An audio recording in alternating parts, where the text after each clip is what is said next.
Mais si je vous disais que cette quête du haut potentiel était en réalité un piège? Il existe en effet un secret bien plus puissant, un secret que certains connaissent déjà, découvert par hasard ou alors transmis, un secret qui explique pourquoi certaines personnes semblent toujours avoir un coup d'avance. Restez jusqu'à la fin de cette vidéo car je vais vous révéler ce que les surdoués ne vous diront jamais. Mais voici la vérité qui dérange. Cette croyance est non seulement fausse, mais elle nous empêche de réaliser notre propre potentiel. Bien sûr, chaque cerveau a ses particularités physiologiques, comme chaque visage a ses traits uniques. Mais ces différences sont minimes comparées à notre potentiel inexploité. C'est comme si nous avions tous reçu le même supercalculateur à la naissance, mais que seuls certains avaient en plus le manuel d'utilisation.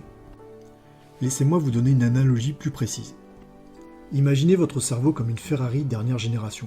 Tout le monde en a une garée dans son garage mental. La différence, certains d'entre nous vont l'utiliser comme une simple citadine pour aller faire leurs courses, alors que d'autres ont appris à maîtriser sa puissance sur circuit. Même voiture, résultat radicalement différent. L'abstraction, le raisonnement complexe, la compréhension rapide, ces capacités que nous attribuons à une élite sont en réalité des fonctionnalités de base de notre cerveau. Comme le turbo de notre Ferrari, il est là, dans chaque véhicule, attendant simplement qu'on apprenne à l'utiliser. Ce qui fait vraiment la différence, une minorité de personnes a découvert les secrets d'utilisation optimale de cette machine extraordinaire. Ils n'ont pas un meilleur cerveau, ils ont tout simplement appris à mieux utiliser le leur. Ils ont compris comment exploiter chaque fonction, comment optimiser chaque processus, comment tirer parti de cette puissance phénoménale qui sommeille entre nos deux oreilles. Si ces révélations vous intriguent autant que moi, j'ai creusé ce sujet en profondeur dans 2 autres vidéos. C'est là qu'intervient le priming, ou l'amorçage cognitif, qui est une technique tellement puissante qu'elle peut transformer un élève moyen en premier de la classe. Mais attention, ce n'est pas de la magie, c'est de la science cognitive pure. Imaginez votre cerveau comme une terre qu'on s'apprête à cultiver. Vous avez 2 approches possibles. L'approche du priming, celle de Manuel. Préparez le terrain à l'avance. Créez des sillons cognitifs.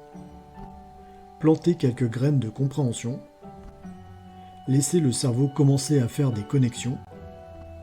Résultat, un terrain fertile prêt à recevoir les connaissances approfondies.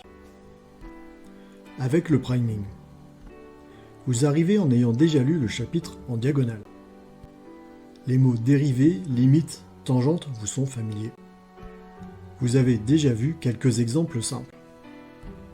Pendant le cours, vous affinez votre compréhension. Vous faites des liens avec d'autres concepts.